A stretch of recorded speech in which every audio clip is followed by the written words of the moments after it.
16일 조간으로 자율주행차 가이드라인 종합 발표가 날 것이다 라고 제가 설명을 드렸고, 요거 관련해서 준비했던 종목들, 자율주행 테마가 여러 가지가 있었겠지만, 예를 들어 모바일 어플, 뭐 남성, 칩셋 미디어, 에이테크 솔루션, 더미동부터 시작해서 여러 가지 나왔어요. 제가 말씀드렸지만 개별 종목이 한 종목 움직이는 건 사실 테마가 불거졌다고 보긴 좀 어려울 수 있습니다. 다른 개별 재료로 급등 나왔을 수가 있겠죠. 예를 들어 이 5종목 중에 한 종목이 올라가고 4종목이 빠졌다. 그럼 뭐예요? 테마를 탄 건 아닌 거예요. 자율주행 테마가 본격적으로 부각된 것은 아니고, 아마 그 기업이 가지고 있는 다른 재료, 예를 들어 뭐 정치인 테마로 엮인다든가 이런 부분 때문에 급등 나왔을 가능성이 더 높겠죠. 그게 이제 일반적으로 우리가 생각해 볼 수 있는 상식적인 수준에서의 좀 생각이라고 볼 수가 있겠습니다. 제가 일단 자율주행 테마가 올라갈 것이라고 예상을 했지만 어쨌든 안 올라갔어요. 안 올라갔으면 제가 뭐라고 그랬죠? 테마를 안 타면 딱 둘 중 하나예요. 하나, 수익이든 손절이든, 예를 들어 1% 수익이든 뭐 1% 손실이든 관계없습니다. 그때까지 테마를 안 타게 됐으면, 저 같으면 보통 어떻게 하냐면, 그때까지 테마를 안 탄다. 다음날 하루 정도 더 두고 봐요. 다음날 하루는 왜 두고 볼까요? 다음날 하루 정도 제가 더 두고 볼 때가 있습니다. 왜? 늦게 이슈를 받아서 올릴 경우도 가끔 있어요. 테마라는 게 되게 신기하지만 무조건 전에 부각되는 것도 아니고, 무조건 그 날짜에 딱 맞춰서 급등 나오는 것도 아니고요. 하다못해 다음날 바로 급등 나오는 경우도 있습니다. 그래서 제가 예상했을 때에는 모바일 어플, 뭐 남성 칩셋 미디어, 에이테크 솔루션, 이런 자율주행 테마 중 한 종목 잡아드렸던 게 이제 모바일 어플이라는 종목이었는데, 어쨌든 테마 안 탔죠. 전 그럼 정리해요. 제가 하는 방향은 왜 그러냐면, 저는 단기 매매로 이 종목을 진입했지, 제가 스윙주라든가, 예를 들어 롱 스윙주라든가, 한 달 정도 끌고 갈 롱 스윙주라든가, 중장기 매집이라든가 이런 거를 제가 생각하고 매수했던 건 아니었어요. 자, 이게 있습니다. 단기 매매를 들어갔는데 만약에 내가 예상한 대로 시나리오가 나오지 않았다. 매도를 해야 다시 단기 자금을 확보를 하죠. 다음 단기 추천주를 또 살 수가 있는 거예요. 그렇지 않으면 모든 종목이 스윙이랑 중장기가 되어버립니다. 무슨 말인지 이해되시죠? 그래서 제 관점은 여러 가지가 있겠습니다. 저는 모든 뭐라고 할까요?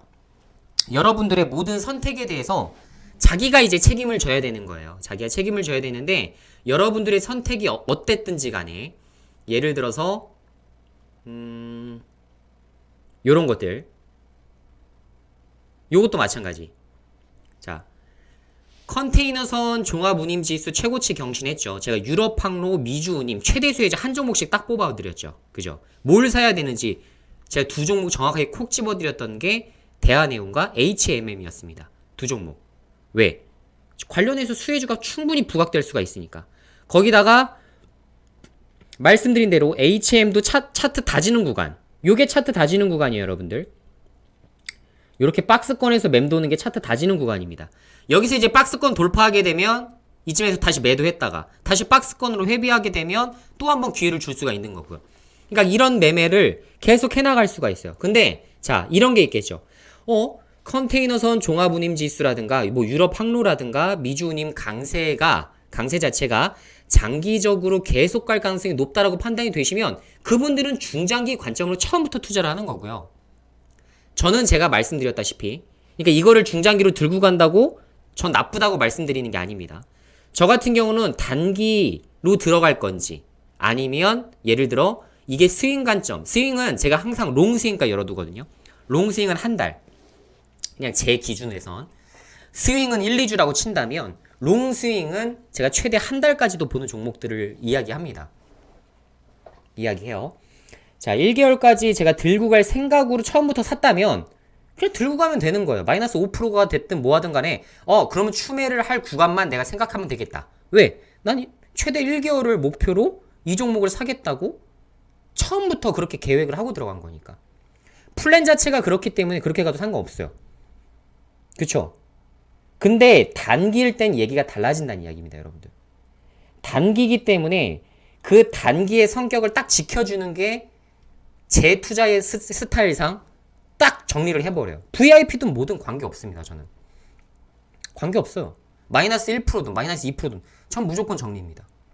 그게 제 스타일입니다. 제가 그렇게 하기 때문에 종목이 다 묶여있지가 않아요. 항상 단기 자금은 어느 정도 확보하고 하는 겁니다. 단기 자금은 어쨌든 현금적 여유로 갖고 있잖아요.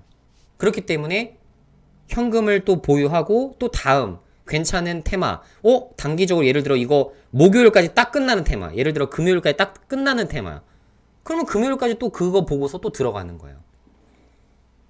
그렇게 해야 자금이 회전이 되잖아요. 회전. 저는 지금 다 물려있어서 아무것도 못합니다. 그분들이 뭘 놓쳤냐면 처음부터 중장기로 내가 5종목 잡아야지, 그랬으면 여러분들은 물려서 아무것도 못합니다가 아닙니다. 여러분은 투자 중이신 거예요. 근데 예를 들어 내가 이렇게 해서 수익을 내겠다고 하고 기간을 설정해서 들어갔는데 나 이거 단기야, 나 한 2, 3일 딱 보유해보고 아니면 매도해야지 라고 생각하고 들어갔는데 그게 묶였어. 근데 손절치긴 싫어. 그래서 그냥 존버해야겠다. 흔히 얘기해서 존버해야겠다 라고 하면 존버해서 수익 챙기면 다행이고요. 근데 저는 그렇게 투자는 안 한다는 이야기입니다. 왜? 언제 하락장이 올지 몰라요. 예를 들어 하락장이 왔어. 현금이 하나도 없는 거야. 그럼 그 상황에서 급락장이 한두 번 왔어요. 예를 들어 현금이 없으니까 추가 매수를 하고 싶은데 추가 매수를 못하는 상황에 직면합니다. 저는 포트폴리오를 운영할 때 제가 포트폴리오의 정말 강점을 설명드렸죠. 진짜 중요해요. 포트폴리오라는 건. 각 섹터별 최대 수혜주도 뽑아야 되고 저평가된 섹터들 예를 들어 한두 종목 추가해야 되고 잘 나가는 섹터 8종목 있으면 진짜 저평가된 거 예를 들어 2종목은 있어야죠. 그래야 강세장이 끝나고 하락장이 왔을 때에도 이 저평가주들은 많이 안 빠집니다. 많이 안 빠져요. 그러다가 다시 시장 돌아오면 순환매가 돌면서 야 저평가 이거 너무 저평가됐는데 그러면서 뛰어버리죠. 그게 최근에 철강주 같은 것들이 그렇게 뜬 거예요. 여러분들 철강주 완전 저평가였잖아요. 솔직히 말씀드리면 현대제철, 포스코 이런 것들. 그러다가 결국 한번 뜰 때 어떻게 돼요? 굉장히 크게 부각됩니다. 왜? 누가 봐도 저평가니까. 저평가니까. 그러니까 그런 것들이 되게 중요한 겁니다. 그래서 뭐 대한해운, 뭐 HMM 방송 보고서 뭐 사셔서 뭐 수익 보신 분들은 모두 축하드리고 여러분들이 잘한 거를 제가 설명드렸습니다. 자, 그래서 저도 모든 테마를 다 성공시키진 못해요. 다만 마이너스 5% 손절 혹은 제 단기 종목 같은 경우는 손절을 설정하고 그게 최대한의 제가 리스크를 어느 정도 관리하거든. 주식 투자라는 것 자체가 어느 정도 리스크가 있는 투자잖아요. 대신에 고수익을 맛볼 수가 있는 거죠. 그래서 저는 주식 투자를 하면서 항상 단기로 들어간 종목은 대부분 다 단기로 처리를 합니다. 그렇게 해야 효율성이 굉장히 높아요. 제가 중요하게 생각하는 그 회전율 자체를 내가 원하는 대로 만들어낼 수가 있습니다. 제가 지난 방송에 설명드린 대로 포트폴리오가 중요한 이유는 분산 투자 효과가 있지만 여기서 나오지만 회전율 극대화 효과, 이거 되게 중요한 말이에요. 회전이 됩니다. 회전. 저 이 대표가 하는 거는 회전이 돼요. 왜? 시세 안 나오거나 내가 원하는 일정까지, 원하는 기간까지 시세 안 나오면 저는 정리하거든요.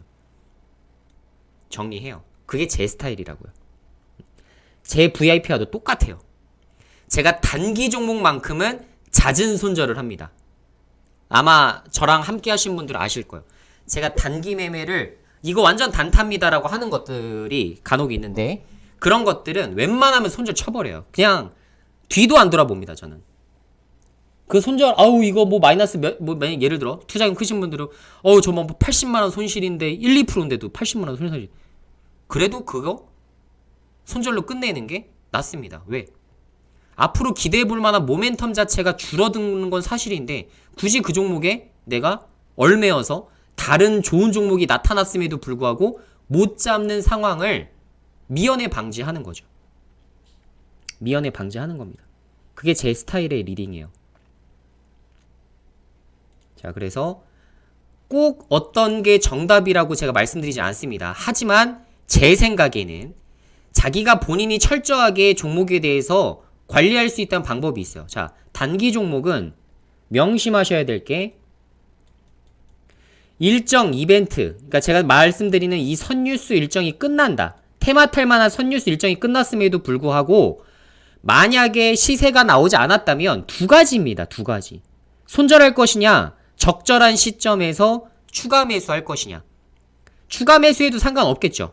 이 종목이 내가 좋다고 판단되면 추가 매수를 하겠죠. 근데 저 같은 경우는 보통 손절을 많이 하는 편이고, 예를 들어 아예 제가 또 추가 매수를 안 하진 않아요. 그런 종목이 이거는 기업 실적 가치가 있는 놈인데요 라고 한다면, 자, 회원님들 죄송하지만 제가 단타로 들어갔는데 솔직히 이 종목은 손절 칠 종목은 아닙니다. 차라리 적절한 시점에 제가 추가 매수할게요 라고 하는 것들은 제가 안내를 해드리긴 합니다. VIP 회원님도 아실 거예요. 제가 그렇게 하는 거. 요거는 솔직히 이거는 내가 아무리 100번 곱씹어봐도 손절 치는 게 아주 자존심 상하는 종목이다 라는 것들이 있어요.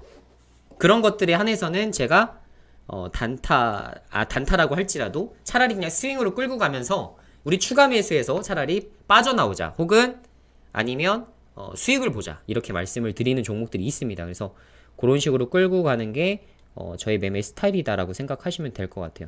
자, 무료방은 좀 다른 점이 있다라고 한다면, 무료방은 매일매일 새로우신 분들이 계시다 보니까, 새로운 분들이 들어오시다 보니까 되도록이면 제가 손절을 권유해드리긴 합니다. 근데 손절하면 뭔가 본인이 진 것 같고, 그리고 손절하면 뭔가 나쁜 전문가 같고, 전 그렇게 생각 안 합니다. 짧은 손절이기 때문에 나쁜 전문가라고 말씀을 드리는 게 아니에요. 여러분들 마이너스 30%, 마이너스 40%, 마이너스 50%, 하다못해 세력주 잘못하시는 분 마이너스 7, 80%에서 손절 쳐버리는 경우 많죠. 되게 경험이 있으신 분들 계실 겁니다. 근데 그렇게 하면 안 됩니다. 그렇게 주식 투자하면 어느 순간 계좌 깡통 차는 날이 분명히 온다. 여러분들이 그걸 꼭 명심하시면서 가셨으면 좋겠다. 내가 감내할 만한 수준에서 이 종목이 기업 가치가 있는 종목인지, 최소한 실적은 어느 정도 나오고 혹시나 다음 후속으로 기대해 볼 만한 재료는 있는지 유무를 판단하시면서, 만약에 추매하실 거라면 그런 후속적인 뉴스들을 체크하시면서 가는 거예요. 그게 본인이 감내하셔야 되는 의무입니다. 의무. 그게 안 되기 때문에 다들 VIP 리딩 받으시는 거예요. 정말로 다른 게 아니라 그런 것 때문에 그렇습니다. 왜? 본인 스스로 잘 안 되니까 누군가 시켜줘야 되거든. 손절이든 뭐든 시켜달라고 무료방에서 맨날 요청하는 게 뭡니까? 종목 진단해주세요. 이건 매도 하나요? 이 추가 매수해도 되나요? 다 똑같은 질문이죠. 자, VIP방에서 어쨌든 간에 그런 것들을 해드리기 위해서 VIP방을 운영하는 거지 다른 건 아닙니다. 물론 종목이 좀 다를 수는 있겠습니다만. 자, 그래서 어쨌든 간에 대한해운이라는 것도 제가 말씀드리고서 바로 급등이 나오긴 했습니다. 7, 8% 정도 분봉상 갑자기 급등 나오죠. 근데 이게 이렇게 그냥 아무렇지 않게 갑자기 올라버리는 경우가 있어요. 뉴스 하나 안 나오고 그냥 갑자기 올라버립니다. 그러니까 테마가 언제 부각되나요? 저도 몰라요. 전문가라고 그걸 어떻게 정확하게 콕 집어서 말씀드릴 수 있겠습니까? 다만 이런 뉴스가 나왔기 때문에 분명 시세가 한번 나올 만한 부분은 있다라는 거를 우리가 예측해서 종목을 사는 거죠.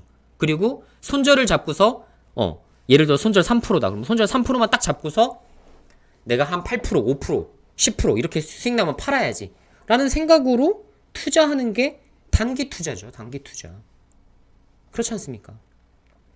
그런 빠른 판단을 하기 위해서 단기 매매 하시는 거잖아요. 나는 단기로도 크게 수익 볼 수 있어 라고 생각하시고서 투자하시는 거잖아요. 그쵸? 저는 그래서 말씀드린 대로 이런 포트폴리오, 그리고 원칙을 지키는 것을 그대로 갔을 때에 더 좋은 효율이 나오더라라는 말씀을 꼭 드려보고 싶어요. 저도 물론 만약에 대한해운을 제가 들어갔다고 감안을 해봅시다. 대한해운을 제가 물렸다면요, 저는 이거 100% 추매합니다. 제가 대한해운을 만약에 샀다고 쳐요. 예를 들어 대한해운을 어저께 샀다. 예를 들어 오늘 샀다고 감안합시다. 만약에 물렸어요. 그러면 전 적절한 시점에서 100% 추매를 합니다. 추매를 해서 난 이 종목은 내가 진짜 그냥 빠져나올 수 있다 라고 생각하고서 전 진입을 할 거예요. 왜? 기업 가치가 있는 놈이니까. 기업 가치가 있는 놈이니까. 그러니까 모든 투자는, 단기 투자는 이게 빨라야 돼요. 빠른 판단입니다. 빠른 판단. 그리고 본인이 생각하는 그 전략에 대해서 손절이든 추매든 간에 그것에 한해서 다음 후속적인 전략들을 준비를 해야 되는 거죠. 손절을 했다면 손절한 이후에 어떤 종목을 또 잡아나갈지 그걸 이제 또 체크를 하셔야 되는 거고, 추가 매수를 하게 된다면 내가 어느 시점에서 추가 매수를 해야 될지. 오케이? 원칙 없는 투자를 하기 때문에 지금까지 매번 포트폴리오가 묶이거나 하락장 추세에서 마이너스 30% 40% 손절 쳐버리거나 이런 경우가 많을 겁니다. 진짜 원칙을 지키시는 게 가장 좋다. 저 역시도 원칙을 지키는 게 굉장히 어려워요. 어렵기 때문에 최대한 객관적으로 생각을 해보려고 합니다. 여러분들도 최소한 내가 원칙은 지킬 수 있는 투자자가 되시면 그래도 손실 볼 때 적게 보고 수익 볼 때 많이 볼 수가 있어요. 이해되시죠? 여기까지 일단은 제가 오늘 강의해드릴 내용 이전에 제가 하여튼 손절이라는 부분에 대해서 제가 스윙이랑 중장기는 정말 손절 거의 안 쳐요. 진짜 거의 안 칩니다. 특히 중장기 매집주라든가 이런 걸로 손절을 크게 쳐본 경험이 진짜 거의 없어요. 거의. 하여튼 이런 것들이 있는데 여러분들 저도 단타는 말 그대로 확률이에요. 확률 100% 전문가가 어디 있어요. 제가 지난 방송에서 설명 안 드렸습니까? 확률 100%가 어디 있습니까? 아무리 기계 돌려고 인공지능 돌려도 100%가 안 나와요. 100%라는 게 어디 있어. 80%만 나와도 굉장히 잘한 겁니다. 단기 매매는. 그렇기 때문에 여러분이 그런 것들 좀 잘 지키면서 매매하시는 게 좋을 것 같다. 여기까지 이제 원칙적인 부분 그리고 손절이라는 부분을 설명을 드렸습니다. 아마 제 거 이제 스윙주 하시는 분들 아시겠지만 제가 스윙주 하다 보면 굉장히 길어질 때가 있어요. 굉장히 길어질 때가 있는데 길어지면 제가 좀 크게 먹을 때가 많습니다. 길어지게 되면 솔직히 이건 왜 이렇게 안 가는지 모르겠다. 이 가치가 부각이 돼야 되는데 왜 안 가는지 모르겠다 라고 말씀드렸던 것들 아마 오늘도 한미반도체 제가 전략매도 사인을 보내드렸는데, 한미반도체도 제가 사실 잡았을 때가 거의 뭐 기억이 잘 안 납니다만 뭐 만원 뭐 좀 넘었을 때 잡지 않았나 뭐 그런 생각 들어요. 뭐 잡은 시점에 따라 조금씩 다르실 수는 있어요. 방마다 스타트 기간이 좀 다르니까. 어쨌든 10,000원 정도인가 11,000원 정도에 잡아드린 방 같은 경우에는 전략 매도하게 되면 오늘 뭐 한 50 몇 프로씩 다 챙기셨을 거예요. 50 몇 프로씩. 이거 스윙주예요. 스윙주였는데 길어진 거예요. 왜? 아니 아무리 이 가격은 절대 안 되거든. 아무리 생각해도 실적이 이렇게 좋아지고 이렇게 될 수밖에 없는데 반도체 장비주가 왜 안 가는지도 이해를 못 하겠고, 근데 결국은 한 번에 그냥 쏘아붙입니다. 이렇게 막 10% 다음날 또 10% 이런 식으로 올라가 버려요. 정말 주식시장이라는 게 정말 희한하지만 내가 원하는 시기에 정확하게 안 뜰 때가 많습니다. 근데 다만 이 종목이 좋다고 판단되면 마이너스 10%든 마이너스 20%든 내가 이거를 화끈하게 끌고 갈 줄도 알아야 돼요. 근데 그거는 기초적인 기업 분석이 철저하게 되신 분들만 그게 가능해요. 그렇지 않고서 아무 때나 추가 매수를 하게 되면 물량이 아예 잠겨버립니다. 비중 뭐 40% 80%씩 한 종목에 들어가서 잠겨버려요. 절대 그런 일들이 발생하지 않도록 저 같은 경우도 저야 뭐 비중 꽤 솔직히 말씀드리면 저 개인적인 매매할 땐 좀 비중 크게 들어갈 때도 있긴 하거든요. 근데 되도록이면 일단 초보 투자자 관점에서는 한 종목의 비중 20% 이상 되지 않도록 하시는 게 여러분들이 앞으로 장기적으로 쭉 봤을 때 훨씬 더 멘탈 관리가 잘 되시더라 라는 저의 경험을 여러분들에게 설명을 드리는 겁니다. 그렇게 했을 때 여러분들이 만족도가 높고 그래도 이렇게 되더라 라는 걸 설명을 드리는 거예요. 앞으로도 잡을 종목 되게 많아요. 솔직히 말씀드리면 저는 저평가된 종목들 진짜 많다고 봅니다. 이렇게 시장이 올랐음에도 그 이유가 있어요. 저평가된 것을 해결되게끔 하는 그런 이제 이따가 제가 설명을 드릴 텐데 그런 것들이 꽤 있습니다. 그래서 여러분들이 생각하셔야 될 거는 아직도 저평가된 거 많아요. 주식시장 3천 가도 저평가된 건 있어요. 그걸 여러분들이 계속 공부를 하셔야 되는 게 그만큼 어려워진 거죠. 먹을 수 있는 종목들이 점점 줄어들겠죠. 시장이 올라가면 올라갈수록. 지금 예를 들어 2,400개 종목 중에 자, 종목이 2,400개가 있다고 합시다. 지금 1,200개는 엄청나게 올라갔다고 감안해 볼게요. 근데 1,200개는 아직도 저평가야. 그러면 이게 시장이 올라가면 올라갈수록 더 타이트해집니다. 코스피가 3천 가잖아요, 여러분들. 저평가된 게 얼마나 있겠어? 이 1200개 중에 몇 개 남아요? 예를 들어 한 400개 남는 거예요, 400개. 그러니까 점점 어려워지는 거야, 수익 내는 게. 그럼 이게 만약에 코스피가 3200 간다고 감안해봐요. 그럼 어떻게 돼요? 저평가된 게 이제 한 200개밖에 안 남는 겁니다. 그러니까 점점 어려워지기 때문에 이 찾아내는 게 점점 이제 투자할 종목이 없다라고 판단될 때 어떻게 돼요? 주식시장은 폭락이 나와요. 정말 폭락 나옵니다. 100% 폭락 나와요. 주식시장이라는 거는 항상 이렇게 저평가된 종목들이 줄어들 때 저와 같은 전문가들 그리고 이렇게 기업 분석하시는 분들이 와 이제 점점 투자할 게 없어지네요 라는 게 이게 제일 무서운 말이에요. 사실 하락장은 무섭지가 않아요, 여러분들. 왜? 저평가된 게 점점 더 늘어나거든. 1200개만 쌌는데 이제 2400개 전체가 다 싸. 그때 뭐가 무서워? 그냥 다 사면 되는 거야. 그냥 돈 있는 대로 다 쓸어 담는 거야. 그냥 마대포대 하나 갖고 와가지고 빗자루로 다 쓸어 담는 겁니다. 그리고서 하나하나 급등 나올 때마다 다 처분하면 되죠. 그죠? 그게 3월장이잖아요. 3월장. 다 포기하고 떠날 때가 아니라고 제가 설명드렸음에도 그때 다 포기하고 나가신 분들이 지금 이제 평생 후회하는 거예요. 그 평생.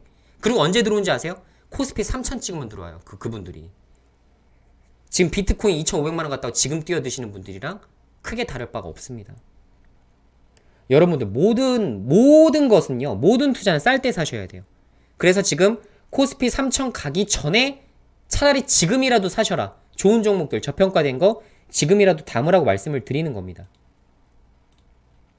오늘 어떻게 얘기하다 보니까 좀 말이 좀 길어졌는데 여기까지 이해되신 분들 원칙적인 부분만 오늘 설명드린 거 일단 먼저 원칙적인 부분들 설명 이해되신 분들은 이해라고 한번 남겨보겠습니다.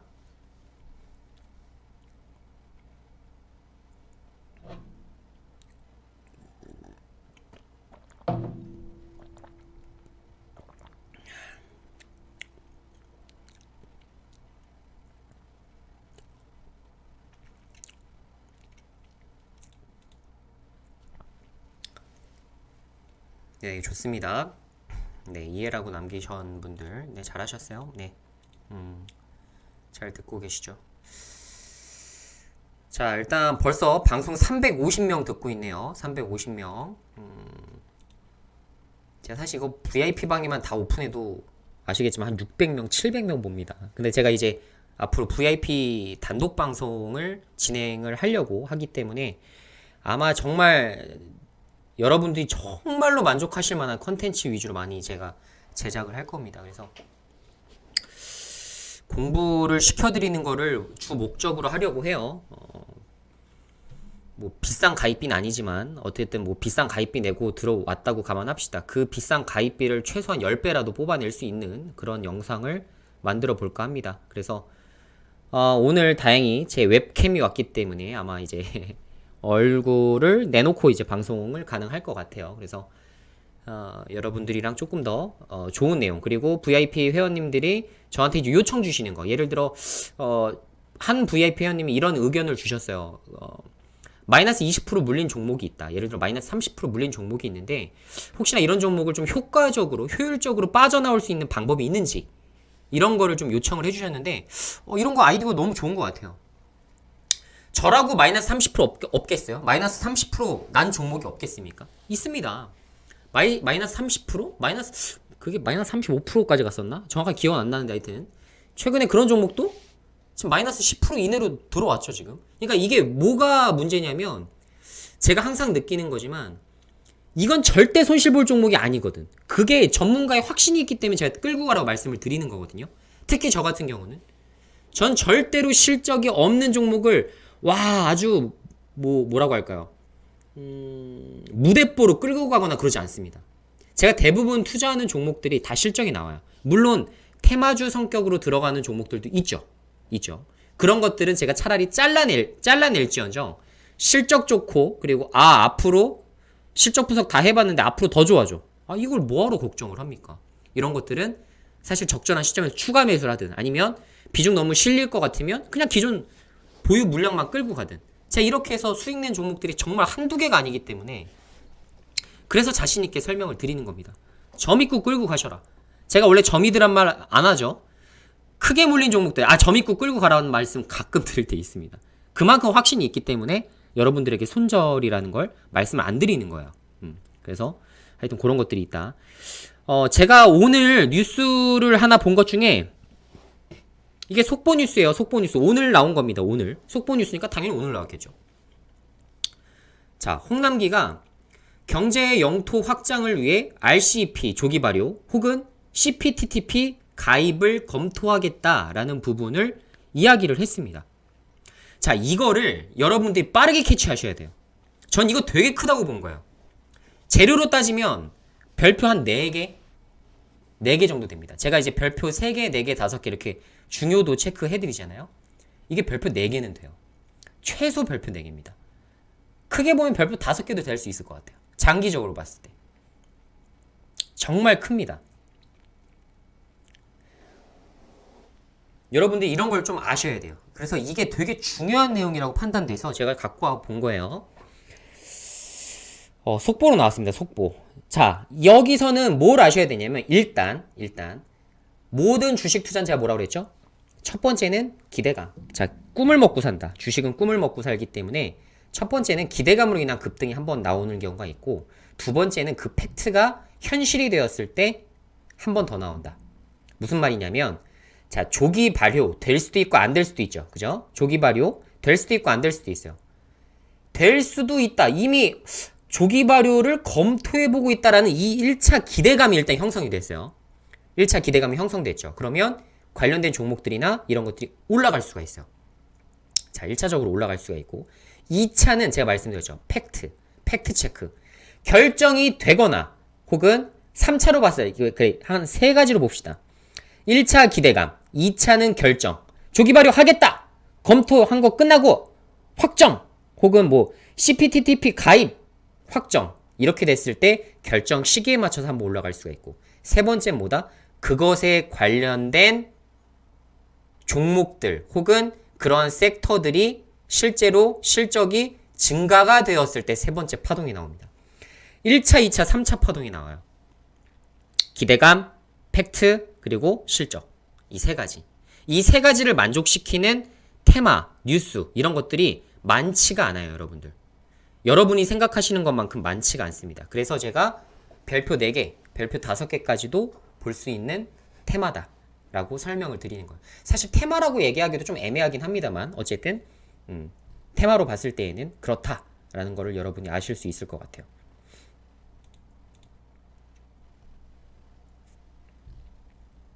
자, 일단 1차, 2차, 3차 파동에 대해서는 대략 여러분들이 아실 수 있을 것 같습니다. 근데 RCEP가 뭔지 모르시는 분들이 계실 수 있기 때문에 그것에 대해서 좀 간단하게 설명을 드리면 아시겠지만 전 세계에서 자유무역 협정을 체결한 것들이 되게 많아요. 되게 많습니다. 아세안부터 시작해서 RCEP, 아까 설명드렸던 CPTPP 여러 가지가 있어요. 여러 가지가 있는데 그 중에서 가장 큰 거예요, 여러분들. 이렇게 생각하시면 제일 설명이 편할 것 같아. 자유무역 협정 중에 가장 크다고 보시면 돼요. 가장 크다고 보시면 됩니다. 실제로 100이라고 감안할 때, 전 세계를 100이라고 감안했을 때 인구의 30%가 이거에 관련된 세계 최대 FTA 포함된다는 얘기죠. 전 세계에서 30%가 여기에 해당된다고 볼 수가 있는 거예요. 이 협정에 GDP의 30% 약, 수출의 25%, 수입의 뭐 25%, 투자의 38% 어마어마한 거예요, 정말. 이 협정 하나가 파워 자체가 이렇게 크다는 얘기입니다. 근데 이미 한국도 15개국이 참석을 했고 당연히 경제 대국이겠죠. 경제 대국 위주로 참석을 했겠죠. 그래서 이 세계 최대 FTA. 근데 이게 왜 중요한지 여러분께 설명을 드릴게요. 자, 전 세계가 바뀌었어요. 전 세계 기조가 바뀌었습니다. 말씀드린 대로 이 자유무역 협정에 대해서 좋게 보시는 분들과 나쁘게 보시는 분들이 계세요. 제가 이거 팩트만 정확하게 그냥 뼈 때리는 팩트만 제가 말씀을 드리도록 하겠습니다. 뭐냐면 자유무역협정은 무조건 좋습니다. 누가 손실을 볼 수가 없어요. 예를 들어 이거는 제로섬 게임이 아닙니다. 제로섬 게임이 아니에요. 다 수익 모델을 볼 수밖에 없는 모델이에요. 이게 왜 그러냐면 경제 전체적으로는 호재예요. 한 나라의 경제 전체적으로는 호재입니다. 근데 예를 들어 어떤 업종이 죽을 수는 있어요. 예를 들어 우리나라는 쌀을 어떻게든 지키려고 합니다. 아시겠지만 농업, 수산업 되게 중요하죠. 농업, 어업 이런 거 되게 중요해요. 저도 중요하다고 생각합니다. 다만 우리의 경제를 부흥하고자 하는, 예를 들어 우리 경제 성장률에서 차지하고 있는 비중으로 따졌을 때에는 사실 농업, 어업 크지 않죠. 이게 솔직한 마음인데요. 혹시 여기 뭐 농업 쪽 종사하시거나 어업 쪽 종사하신 분들한테는 좀 죄송한 말씀입니다만 진짜 경제 전체적으로 놓고 보면 그렇단 이야기입니다. 그래서 예를 들어 쌀을 포기하고 우리가 농업이라는 걸 포기하고, 물론 이제 나중에 농업의 가치가 그만큼 또 높아지겠죠, 당연히. 그리고 농업이 아시겠지만 이 농산물, 농업 자체가 이제 무기화가 될 수가 있기 때문에 식량이 무기화가 되는 당연히 시대가 옵니다. 그런 시대가 조금씩 가고 있고 그렇긴 합니다만 역시나 이런 것들을 너무 지키려다가, 예를 들어 우리 소고기 파동처럼 이런 것들을 좀 너무 지키려다가 오히려 되려 반도체라든가 자동차라든가 우리 진짜 전 세계에서 우리 기술을 알아주고 그리고 우리가 수출을 굉장히 크게 증가시킬 수 있는 업종에 대해서 피해를 봐서는 안 돼요. 이게 아마 모든 경제학자들도 그렇게 생각하고 교수들도 다 그렇게 생각해요. 근데 아시겠지만 이게 굉장히 애매합니다. 뭐가 이렇게 강력하게 얘기를 하기가 되게 조심스러운 부분인 거죠. 그래서 하여튼 그런 게 있습니다. 근데 우리나라는 아시겠지만 수출로 70%를 먹고 사는 나라예요. 대만도 마찬가지죠. 대만은 더 하죠. 막 80%. 그러니까 이렇게 수출이 곧 경쟁력인 나라에서는 사실상 FTA 이런 자유무역 협정 같은 것들을 최대한 많이 체결하는 게 좋습니다. 내가 이만큼 내놓을게. 내가 이건 손실보되 대신에 우리의 주력 모델인 이것만큼은 관세를 철폐해줘 라는 게 FTA의 가장 중점적인 내용이라고 보시면 될 것 같아요. RCEP는 그 중에서 제일 큰 모델. 그러니까 어떻게 따지면 이렇게 속된 말로 따지면 한 학교에서 약간 일진 이런 거죠. 일진. 제일 강대국들만, 그리고 진짜 이제 서로 뭔가 해볼 수 있는 그런 나라들이 포함이 되겠죠. 그래서 하여튼 이런 것들이 있습니다. 그래서 이 세계 최대 이 모델 자체를 조기 발효한다라는 부분들은 굉장히 세질 수 있어요. 그러면 여러분이 생각하셔야 될 건, 야, 이거 무조건 관련주 잡아야지. 그게 아니라 어떤 업종이 부각이 될 것이며 그 업종 내에서 어떤 종목들이 좋을지에 대한 부분들을 차례대로 검토를 하셔야 되는 거예요. 자, 그러면 뭐가 있냐면 이런 게 있습니다. 이게 공부입니다. 이게 공부예요. 이런 것들을 공부하시는 게 정말 딱 맞게끔 투자 시나리오 가는 거죠. 이런 거는 사실 단기적으로 물려도 전 진짜 장투에서라도 크게 수익 볼 수 있는 모델이라고 생각을 하는 겁니다. RCEP 관세 철폐 품목들을 보면 뭐가 있냐면 여기서 봐야 되는 게 뭐가 있어요? 관세 철폐 제일 많이 해주는 게 우리나라한텐 이득이겠죠. 맞습니까? 그럼 우리나라 가장 많이 볼 수 있을 만한 거 뭐 있어요? 예를 들어 지금 보면 여기서도 여러 가지가 나와 있지만 기계 이런 거 5% 이런 거 관세 철폐해봐야 얼마나 큰 차이가 있겠습니까? 그래봐야 가격 5% 차이라는 이야기예요. 큰 의미가 없습니다. 관세 철폐할 때 예를 들어 30% 40% 가격이 30-40% 싸게 내놓을 수 있다니까?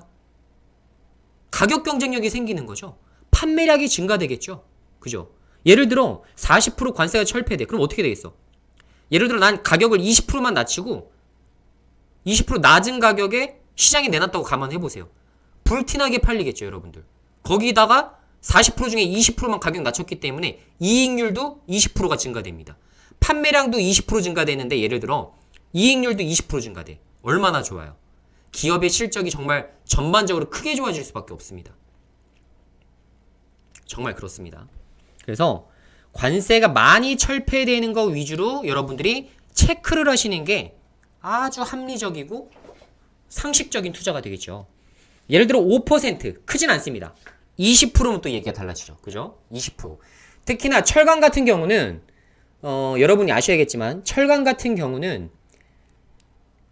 진짜 가격 차이 10% 20% 진짜 커요. 왜냐면 이 시장 자체가 포화 시장이에요. 포화 시장. 가격 경쟁력이 주인 시장이라고 보시면 돼요. 그렇기 때문에 예를 들어 이렇게 생각해 보시면 되죠. 자, 벤츠 우리가 한 20, 30% 비싸다고 해도 우리 사잖아요. 맞습니까? 똑같은 거예요. 근데 철강은 달라요. 예를 들어 뭐 다시다라고 해봅시다. 뭐 다시다 뭐 여러 군데 나오나요? 다시다가? 하여튼 뭐 예를 들어 뭐 커피라고 감안해 볼게요. 커피 뭐 어쩌고저쩌고 그 이렇게 그 뭐야 공산품으로 나오는 커피 같은 거 있잖아요. 라떼 무슨 뭐 라떼다 예를 들어 이게 3,000원이야. 근데 어떤 거는 4,000원에 팔아. 그러면 일반적으로 똑같은 맛이라고 따진다면 이 3,000원짜리를 먹는다니까 사람이. 당연한 거죠 그건. 그렇기 때문에 그 차이가 좀 있어요. 철강 제품 품질에 대해서는 어마어마한 큰 차이가 있지 않습니다. 사실 어마어마하게 크지가 않아요. 중국, 일본, 한국이 다 점유하는 시장이기 때문에 사실상 그렇게 크진 않다라는 거를 알 수가 있기 때문에 그건 되게 크다라는 부분을 설명을 드리고, 여기서 보시면 아시겠지만 제가 가장 중요하다고 생각하는 거는 자동차, 철강, 전기전자, 섬유가 되겠습니다. 섬유. 보시면 아시겠지만 다 30%, 40%, 20%, 30% 이런 것들이죠. 최대 수혜주라고 볼 수가 있겠죠. 그래서 자동차, 철강, 전기전자, 섬유가 RCP 관세 철폐 품목에서 가장 수혜를 볼 가능성이 높다. 여기까지 이해되시겠죠? 왜? 관세가 높으니까. 관세율이 높으니까. 이해되죠? 그게 철폐가 되는 거니까. 여기까지 이해되실 겁니다. 그러면 하나하나 뜯어서 보자고요. 자동차, 철강, 전기전자, 섬유. 어떤 것들이 있을지. 이렇게 보시면 돼요. 자, 자동차 관련주로 봤을 땐 뭐 진짜 여러 가지가 있겠죠. 기본적으로 완성차를 판매하고 있는 현대차, 기아차는 뭐 당연한 거고, 그리고 뭐 모듈이라든가 뭐 자동차 부품 여러 가지를 판매하는 현대모비스, 한온시스템부터 시작해서 뭐 현대글로비스, 만도, 뭐 세종공업, 현대공업, 대성헬텍, 평화전공, 대원강업, SL 등이 있을 겁니다. 관련주 중에서 이렇게 쫙 뽑아놓고 여기서 내가 뭘 잡을지를 고민하시는 게 여러분들의 몫이 되겠습니다. 그냥 대충 잡는 게 아니라고 했죠. 완성차를 아무것도 모르겠다. 그냥 완성차 잡는 거죠, 뭐. 근데 나는 조금 더 수익성 높은 종목을 잡고 싶다. 그러면 공부해서 관련된 것들 중에 체크해보다가 더 괜찮은 걸 잡아 나가시는 거고요. 이해되시죠? 그래서 자동차 관련주는 이런 것들이 있다. 이런 것들이 있다라는 걸 꼭 체크를 해보시기 바라겠습니다. 참고로 저는 VIP에서 요걸 잡아드릴 거예요. 자동차, 철강, 전기전자, 섬유, 의류 관련주 중에서 한 종목 내지 지금 두 종목 정도 체크를 하고 있습니다. 관련된 거 이미 4종목 뽑아놨어요. 참고로 4종목 뽑아놨는데 그 중에서 괜찮다 싶은 거, 수급 들어오는 것들을 체크해서 또 살 생각이 있습니다. 어쨌든 그리고 RCP 철강 관련주로는 당연하겠죠. 포스코, 현대제철, 고려아연, 뭐 동국제강, KG, 동부제철, 풍산, 영흥, 한국철강, 삼연철강, 부국철강, 문배철강, 심팩, 금강철강 등이 있습니다. 철강주도 최근에 이제 아시겠지만 철강에 대한 수요가 증가되기 시작하면서 포스코, 현대제철부터 시작해서 대장주들이 올라섰어요. 대장주들이 올라섰다는 이유는 중소형주들도 물론 이제 중견기업부터 갈 겁니다. 중견기업인 뭐 고려아연부터 시작해서 동국제강 뭐 이런 식으로 쭉쭉 그런 것들도 올라가기 시작하면 어떻게 돼요? 중소형주는 어떻게 돼요? 빡빡빡빡 한 번에 치죠 그냥 갑자기. 이번에 저기 뭐야 문배철강 뭐 이런 것들 한 번씩 보셨으면 아시겠지만 한국철강도 마찬가지. 한 번 뜰 때 삼연철강도 한 번 뜰 때 막 빡빡 10% 20%씩 막 떠버려요 그냥. 물론 이제 그 신공항 때문에도 떴었죠. 가덕도 신공항 때문에도 떴긴 했었지만 어쨌든 간에 이런 것들이 있다. 그래서 중소형주, 중대형주들 이런 것들 좀 체크를 해보시는 좋은 기회를 마련해 보시면 좋을 것 같고, 그리고 RCP 전기전자 관련주로는 당연히 아까 여기서 자세하게 안 나왔지만 여기서 뭐라고 나오냐면 냉장고에 30%, 세탁기에 30%, 냉방기에 25% 등이에요. 그러면 여러분들 냉장고, 세탁기, 냉방기 관련된 최대 수혜주는 뭐예요? 사실 우리 LG 거 쓰잖아요. 그죠? 세탁기 뭐 이런 거 여러분 다 LG 거 쓰지 않습니까? 물론 삼성전자도 포함되겠죠. 그래서 어쨌든 큰 종목들은 뭐 LG전자, 삼성전자가 있을 거고, 그나마 이제 중견기업, 중소기업으로 넘어가자면 대우위니아, 뭐 파세코, SCD, 위닉스, 신일전자 뭐 이런 것들 모두가 될 수 있겠죠. 등 이제 뭐 부품주까지 합쳐서 그런 것들이 이제 움직일 소지가 좀 있겠고요. 그리고 RCP 섬유 의류 관련주로는 역시나 대형주부터 FNF, LF, 영업무역, 휠라홀딩스, 코엘패션, 태평양물산, 한섬, 영업무역홀딩스, 크리스 FNC 등이 부각이 될 수가 있을 것 같고요. 이해되시죠? 네 가지 섹터를 내가 왜 체크를 해야 되는지, 이게 장기적으로 발효가 되어 저기 됐을 때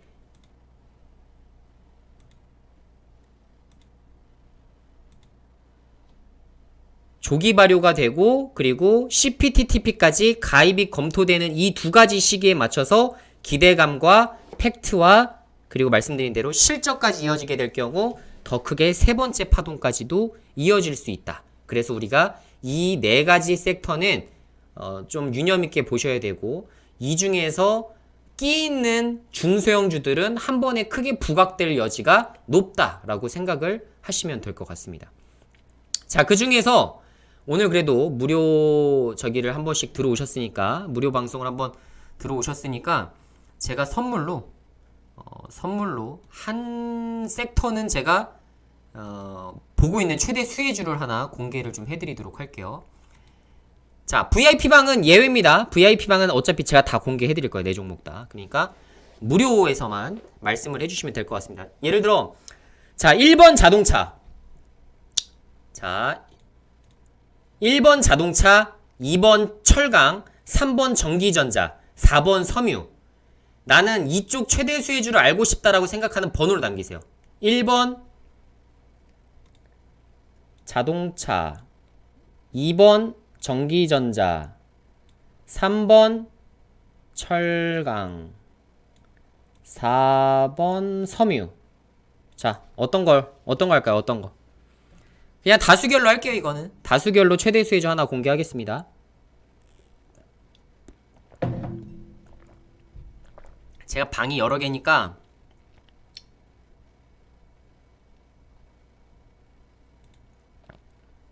무료 체험 끝나신 분들이 계셔서 제가 방이 여러 개예요. 근데 그 중에서 봅시다. 뭐가 제일 많나? 1번, 4번, 1번, 4번, 3번. 거의 비슷하네. 4번, 1번, 1번, 3번. 3번도 맞네? 3번, 2번, 3번.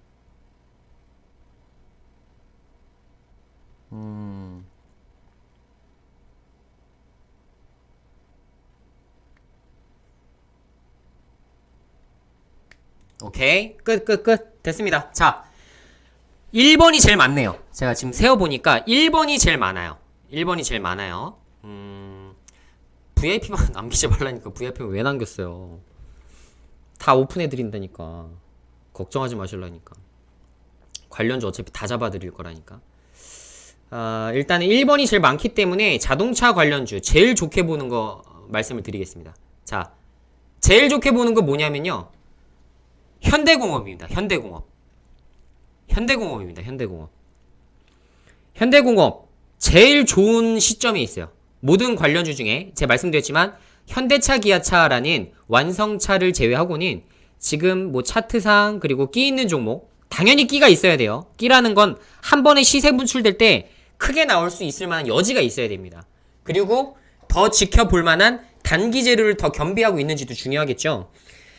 자, 일단은 뭐 제네시스가 정말 불티나게 팔리면서, 제네시스가, 그리고 GV70이 이제 내년 1월에 나오죠. 내년 1월에 나오기 때문에 관련된 종목에서 현대공업이 다시 한번 확 치고 올라갈 가능성이 높아요. 그렇기 때문에 자동차 쪽에서 보셔야 될 최대 수혜주는 현대공업이 되겠습니다. 차트도 지금 사실 차트가 조금 아쉽긴 해요. 솔직히 말씀드리면 차트가 좀 아쉽긴 합니다만, 제가 그래도 긍정적으로 보고 있는 건 이 45일선과 61선 사이에서 교묘하게 잘 위치하고 있다. 이평선이 밀집하는 구간에 잘 위치했다라는 점이죠. 여기서 잘 지지만 받으면 어떻게 된다? 이렇게 가는 거야. 한 번에 이렇게 슈팅이 나옵니다. 한 번에 이렇게 슈팅 나오는 시점에서 여러분들이 잘 매도를 해보시면 될 것 같아요. 그래서 요거는 아시겠지만 조기 발효 이런 것들이 언제 정확하게 콕 집어서 내용이 나올지를 알 수가 없기 때문에 이런 것들은 분할 매수 관점으로 천천히 보시는 것도 되게 좋다라는 말씀을 꼭 드려보도록 하겠습니다. 요거는 잘만 잡으시면 꽤 쏠쏠하게 수익 챙길 겁니다. 그래도 방송 들으시니까 제가 오늘 이렇게 오픈을 좀 해드립니다. 짧게 수익을 챙기시는 거. 그러니까 강한 장대 양봉이 출현이 되면 그때 여러분이 당연히 매도를 보셔야지. 그렇지 않고서 또 내가 좀 전반적으로 더 들고 가겠다. 그렇게 하다가 다시 물려도 할 말 없는 거예요, 사실. 그렇죠?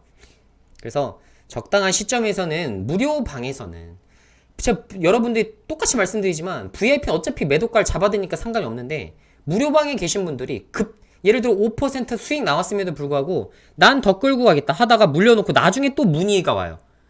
그때 안 팔았다가 이렇게 됐는데 어떻게 할까? 어차피 전 대답을 안 해줍니다. 아시겠지만 제 성격 알죠? 어차피 대답을 안 해줘요. 근데도 물어봅니다. 어차피 제가 무시할 거 알면서. 스스로 익절 손절입니다. 스스로 익절 손절. 무료방에서 제가 모든 걸 100% 다 관여하지 않습니다. 관여하지 않아요. 여러분들이 하셔야 되는 몫이라고 생각하는 겁니다. 그렇기 때문에 자신있게 난 무료방이 있다 라고 저는 생각을 하고 있어요. 전 당연히 그렇다고 봅니다.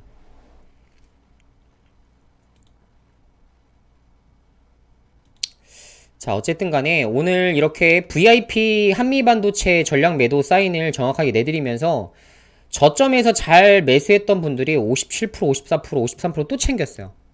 한라에 의해서 한미반도체도 엄청나게 챙기고 진짜 50%짜리 종목들이 계속 나오기 시작합니다. 저는 앞으로도 50%짜리 종목이 많다고 봐요. 정말 많다고 봅니다. 많아요. 진짜 많아요. 이 50%라는 종목 제가 말씀드렸죠. 1000%짜리 종목, 10배 갈 종목 여러분이 아무리 눈 씻고 찾아봐도 어차피 여러분들이 그때까지 못 갖고 가고요. 못 가지고 가요, 여러분들이. 그 1000%라는 종목은 진짜 그 회사에 다녀도 1000%까지 못 끌고 갑니다, 보통. 근데 내가 그걸 분석해서 내가 그때까지 끌고 가겠다. 여러분 스스로 가능한 시나리오를 그리세요. 그런 꿈 같은 얘기에 목매지 마시고 현실적인 내용을 여러분들이 투자로 가져가셔야 되는 거예요. 예를 들어 내 그릇이 50% 수익 내는 것밖에 안 돼. 저 같은 경우 50에서 100%예요. 그 이상 보는 경우가 저도 드뭅니다. 왜? 그냥 다른 거 잡는 게 더 나을 것 같거든. 다른 게 더 싸 보여요, 사실. 그때 되면. 예를 들어 한 70%, 80% 올랐어. 그럼 내가 100%까지 볼 때까지 이제 20%밖에 안 남았거든요. 근데 예를 들어 다른 종목이 50%짜리가 보여. 그럼 전 차라리 그냥 매도하고 그 종목 들어가 버려요. 왜? 기대할 수 있는 수익률이 20%랑 기대할 수 있는 수익률이 50%랑 큰 차이가 있잖아요. 그렇기 때문에 저는 보통 다른 걸 찾습니다. 왜? 싼 것들이 너무 많은데 뭐하러 그 한 종목에 연연하는 거죠. 제 얘기는. 하여튼 그런 것들이 있기 때문에 이런 것들 여러분이 잘 지키시는 것들이 중요할 것 같고 어쨌든 잘 매도하셨어요. 이때까지 끌고 오신 분들이 전 승리했다고 봅니다. 이때까지 잘 끌고 오신 분들이 승리했다고 봐요. 모든 건 마찬가지지만 투자자의 그릇이에요. 투자자의 그릇. 맨날 마이너스 5%에 찡찡거리시는 분들은 어쩔 수 없어요. 그냥 본인 그릇이에요. 그게. 간장 종지 그릇밖에 안 되는 거예요. 그럼 수익 내도 똑같아요. 마이너스 5%에 찡찡거리면 플러스 5%에 팔게 돼요. 1, 2%에 오우씨 수익 봤으니까 팔게 된다고. 그게 본인 그릇입니다. 그 그릇의 크기를 넓히기 위해서 분석의 내용을 듣고 리딩이라는 거, 전문가의 리딩을 통해서 이 종목이 그래서 이렇게밖에 갈 수밖에 없겠구나 라는 거를 그나마 배워가면서 가는 게 리딩인 거예요. 왜냐면 혼자서는 그게 안 되니까. 자꾸 안 되니까. 오늘 VIP방에서 그런 말씀 해주시더라고. 오늘 뭐 19%짜리인가? 뭐 18%짜리 지금 수익 난 종목이 있어요.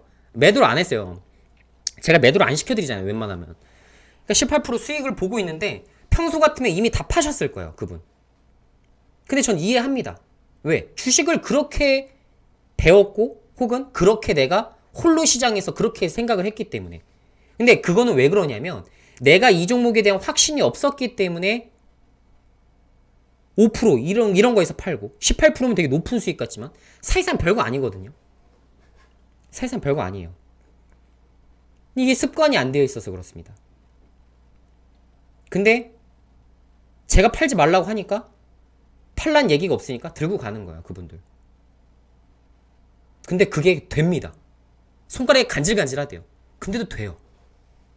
팔라고 안 했는데 뭐하러?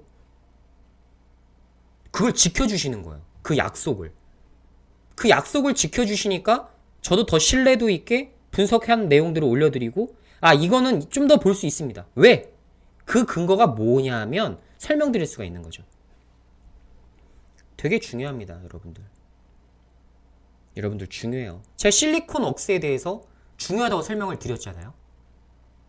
그죠? 무료방에서 한 6% 수익 중이라고? 5% 수익 중이라고? 제가 수익률 올려드렸잖아. 수익률을 볼만하다고. VIP가 지금 거의 한 20% 가까이 수익일 거예요. 그렇다니까요. 좋은 종목인 걸 어떻게 해? 좋은 종목인 걸. 끌고 가는 게 중요한 거죠. 자, 제가 지금 시장에서 보고 있는 건 여러분들이 아셔야 될 내용이에요. 이것도 되게 중요한 내용인데 12월 달부터 1월 달까지 제가 향후 투자 전략으로 보고 있는 관점이 뭐냐면 가는 놈을 붙잡지 말고, 그러니까 급등 나오는 거를 그냥 막 어처구니없이 매도하지 말고 가는 놈, 예를 들어 어느 정도 목표한 수익률 갔으면 당연히 매도를 해야 하는 건 맞겠지만 예를 들어 그냥 5% 뛰게 하려고 그냥 가는 놈을 붙잡지 말고 그런 걸 매도해버리지 말고 가는 놈은 그대로 두는 거예요. 가는 놈은 지가 어디까지 가는지 한번 두고 보는 겁니다. 좋은 종목이라면 가능한 시나리오예요. 나쁜 종목을 진짜 그렇게 가서는 정말 큰 코 다칩니다. 좋은 종목이라고 제가 생각되는 종목들에 한해서만 이게 가능한 시나리오지만 제가 보고 있는 관점은 좋은 놈이라면 가는 놈은 붙잡지 말고 더 가도록 납두고 저평가 받는 놈들을 지금부터 슬슬 매집해놔라. 왜? 하락장이 한번 올만하다. 하락장이 한번 한 달이 오든 2주가 오든 한번 올만한 구간대가 일단 12월 달부터 1월 달 언제가 될진 저도 몰라요. 근데 어쨌든 그런 놈들을 위해서 저평가 받는 놈들을 슬슬 매집해 놔야 될 시기가 있다. 그래서 제가 VIP방에서도 요거 저평가 받고 있는 섹터인데 요거 한번 우리 슬슬 R라는 둡시다. 지금 매수할 건 아니지만 R라는 둡시다 라고 표현했던 그 섹터 업종이 있을 겁니다. 그거를 이제 슬슬 준비를 해놓을 겁니다. 저는 절대로 대충 투자하는 거 없습니다.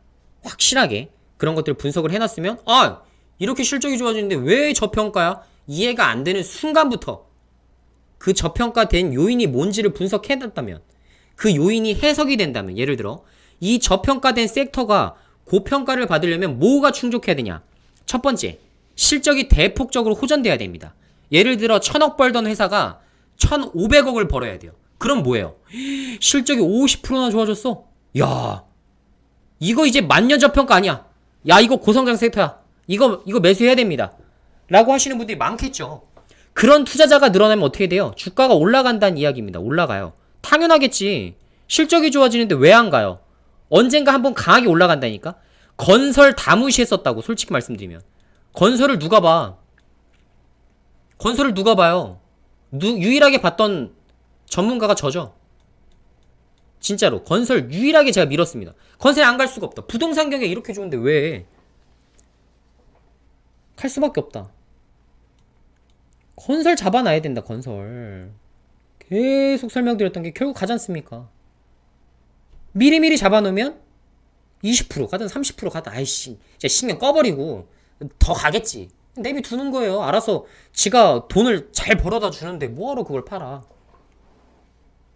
단기적으로 급등 나오는 테마주 조금 얘기가 다르지만 어쨌든 간에 다시 또 추가 매수하는 구간에서 또 추가 매수하고 하면서 계속 먹는 겁니다. 계속 수익을. 중요하다는 말씀 그래서 드리는 거예요. 저평가되기 고평가되기 위해서는 결국은 실적이 대폭 호전돼야 되는 거 사실. 자, 두 번째, 패러다임이 변화돼야 됩니다. 패러다임의 변화라는 의미가 뭐예요? 뭡니까? 예를 들어 코로나 바이러스 때문에 전자결제 시장이 굉장히 크게 오픈이 됐죠. 그러면서 어떻게 됐어요? NHN 한국사이버결제 같은 종목들, KG 이니시스 같은 종목들이 어떻게 됐어? 다 올라갔잖아요. 완전 저평가받고 있는 섹터에서 야 성장성이 둔화된 섹터인데 누가 이걸 사라고 했던 건데 코로나 때문에 갑자기 재부각된 겁니까? 제지업종들이 갑자기 재부각된 겁니다. 박스 수요가 증가되기 시작한다. 택배가 늘어나니까. 그리고 어떻게 돼? 환경 폐기물 업체들도 올라가기 시작해요. 왜? 코로나 때문에 환경 폐기물 엄청나게 많이 늘어나거든. 완전하게 저평가받던 섹터들이에요. 거기 다. 그게 패러다임의 변화입니다. 뭔가 흐름적으로 뭔가 변한 거예요. 변한 거야. 그런 것들을, 그런 변화가 시도가 되었을 때 저평가받던 섹터가 갑자기 고평가가 된다. 그래도 저평가 정도는 아니고 본인 가치라도 제대로 평가받는다 라는 시기가 온다는 얘기입니다. 세 번째 뭐예요? 가치가 업되는 재료들이 있을 겁니다. 가치가 업이 되는 재료.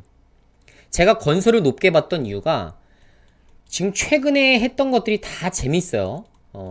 환경 폐기물 업체들을 엄청나게 인수합니다. IS동서가 환경 폐기물 업체들이 인수하고, SK건설도 최대 환경 폐기물 업체들이 인수하고, 태영건설도 마찬가지. 시대가 변하는 거야. 지금 건설주들이 생각이 바뀌고 있는 거야. 통신주들도 마찬가지. 탈통신 한다고 그러잖아요.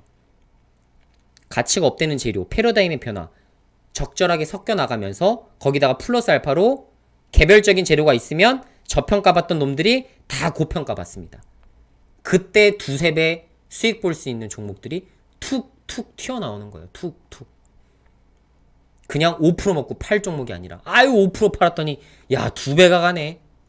그런 종목들, 그런 테마주들 말고요. 그런 거 막 테마주도 그냥 정신없이 가는 놈들 나중에 어떻게 돼요? 정신없이 급락 나오죠. 그런 게 아니라 전체적으로 패러다임이 변화되는 종목에서도 꾸준하게 계속 두세 배 갈 만한 종목들이 나온다라는 이야기입니다. 물론 그런 것들이 가치 상승이 계속적으로 이어지는지 추적 관찰이 필요한 거죠. 추적 관찰이 필요하다는 이야기죠. 그래서 이런 것들이 중요하다. 마스크가 고평가받다가 지금 굉장히 또 저평가받기 시작하죠. 마스크가 공급 물량이 딸렸었는데 지금은 넘쳐나요. 지금 수요보다 공급이 더 많으니까. 공장을 아무리 지금 폐업시켜도 다 이유가 있는 거예요. 여러분들, 모든 건 이유가 있어요. 진단 키트도 아마 그렇게 될 것 같아요. 물론 이제 새로운 또 뭐 전염병이 돈다든가 뭐 코로나 바이러스 같은 게 또 돈다면 또 얘기가 달라지지만, 어쨌든 지금 현재까지는 봤을 때에는 이제 키트주들이 고평가받기는 조금 어려운 시기가 된 건 사실이다 라는 게 일반적인 상식선에서의 우리의 전망이 되겠죠. 이해되시죠?